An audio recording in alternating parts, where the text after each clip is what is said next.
Assalamualaikum warahmatullahi wabarakatuh. Perkenalkan, nama saya Ilham Ramadan dari Prodi Pendidikan Agama Islam Angkatan 2023, Lokal A. Di sini saya akan menjelaskan jawaban dari final test kewarganegaraan yang diampu oleh Ibu Desa Yolani Wikaryo MPD. Bisa dilihat di situ tadi. Untuk soal yang pertama, yaitu jelaskan tentang HAM atau hak asasi manusia.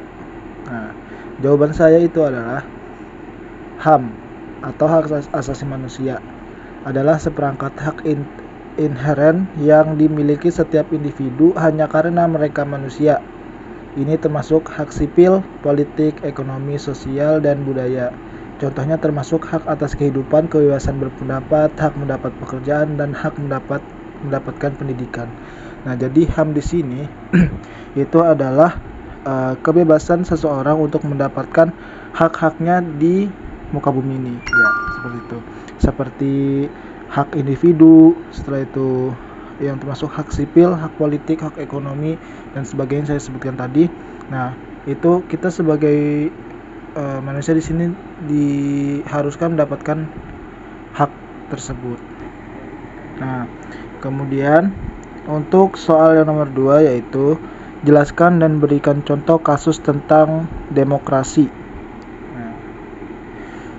Demokrasi adalah sistem pemerintahan di mana keputusan dibuat oleh rakyat atau wakil yang mereka pilih.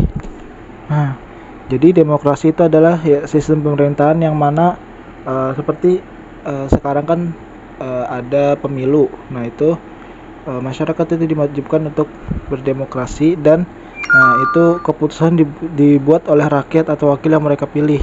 Nah, kemudian contoh kasus demokrasi dapat dilihat dalam pemilihan umum di berbagai negara di mana warga memiliki hak untuk memilih perwakilan mereka. Nah, jadi masyarakat di sini ada hak tersendiri untuk demokrasi atau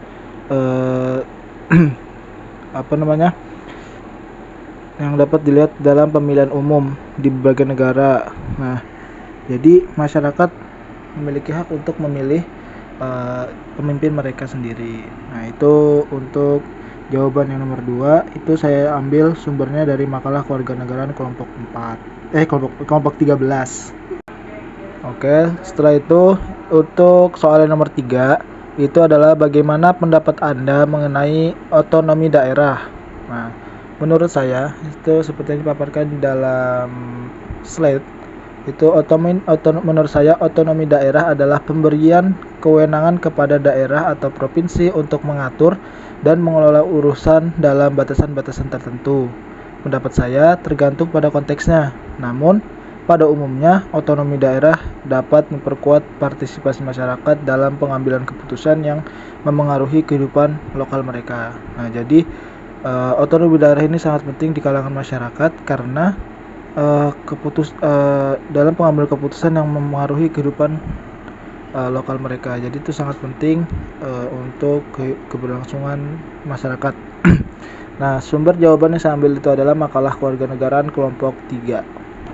Setelah itu soal selanjutnya yaitu nomor 4, yaitu analisislah tentang masyarakat madani. Nah, masyarakat madani ini mengacu pada masyarakat yang didasarkan pada nilai-nilai moral dan etika, di mana warganya berpartisipasi aktif dalam pembangunan masyarakat. Ini mencerminkan konsep ketertiban dan tanggung jawab kolektif dalam menciptakan keadilan dan kesejahteraan bersama. Nah, jadi masyarakat madani ini itu sangat berperan aktif dalam kehidupan bermasyarakat. Nah, jadi anggapannya itu mengacu pada masyarakat yang didasarkan pada nilai-nilai moral dan etika. Jadi masyarakat madani ini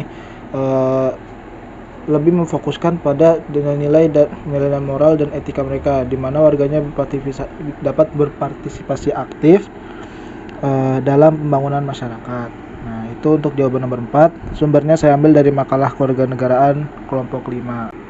Selanjutnya itu untuk soal nomor 5, yaitu sebutkan nama-nama tokoh dan jelaskan mengenai tata kelola pemerintahan yang baik dan bersih.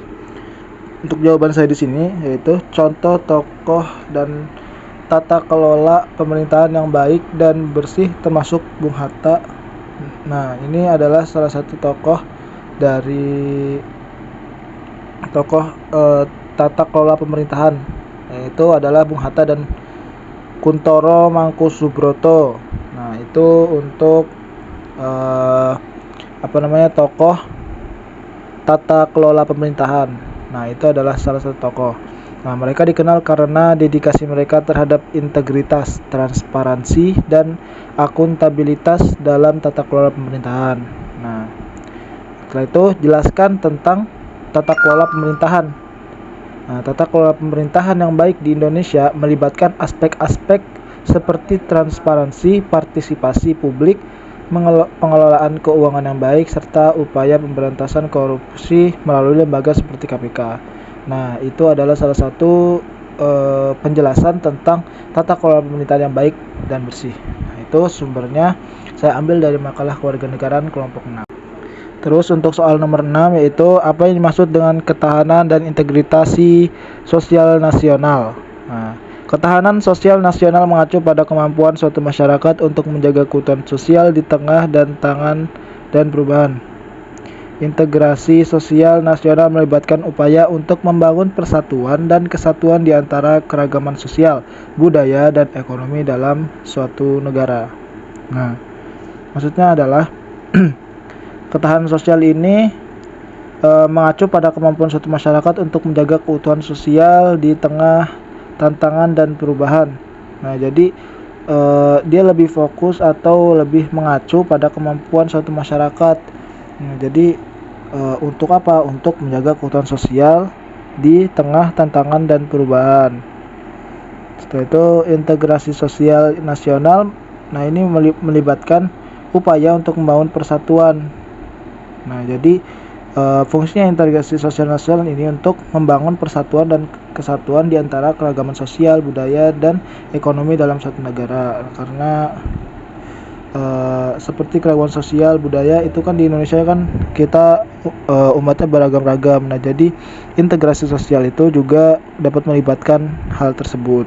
Nah, sumber ini saya ambil dari makalah kewarganegaraan kelompok 10. Selanjutnya soal terakhir, yaitu menurut pendapat Anda apa yang dimaksud dengan wawasan Nusantara? Nah, menurut saya wawasan Nusantara adalah pemahaman holistik tentang keadaan, potensi, dan tantangan yang dimiliki oleh suatu negara atau wilayah kepulauan seperti Indonesia. Ini melibatkan pemahaman terhadap keanekaragaman geografis, sosial, budaya, dan ekonomi, serta menekankan pentingnya persatuan dan keberagaman. Nah, jadi wawasan Nusantara ini adalah pemahaman holistik tentang keadaan, potensi, tantangan yang dimiliki oleh suatu negara atau wilayah kepulauan. Jadi anggapannya tantangan yang dimiliki oleh suatu negara. Nah, itu adalah wawasan Nusantara. Ini melibatkan pemahaman terhadap keanekaragaman geografis, sosial, budaya, dan ekonomi. Nah, jadi wawasan Nusantara itu melibatkan pemahaman yang terhadap keanekaragaman geografi, sosial, budaya, dan ekonomi, serta menekankan pentingnya persatuan dalam keberagaman. Nah, jadi menurut saya itu penjelasan tentang wawasan Nusantara. Nah, sumber dari soal jawaban yang saya jawab di soal terakhir ini itu dari saya kutip sedikit dari makalah kewarganegaraan kelompok 11. Nah, selebihnya itu adalah pendapat saya. Ya. Mungkin itu saja dari jawaban nomor 7. Setelah itu mungkin bisa langsung saya tutup. Ya, yang terakhir yaitu thank you for watching. Report Ilham Ramadan. Nah, mungkin segitu saja penjelasan atau jawaban dari final test kewarganegaraan yang diampu oleh Ibu Desa Yoelani Wikario, MPD. Nah, mungkin segitu saja penjelasan saya akhiri. Wassalamualaikum warahmatullahi wabarakatuh.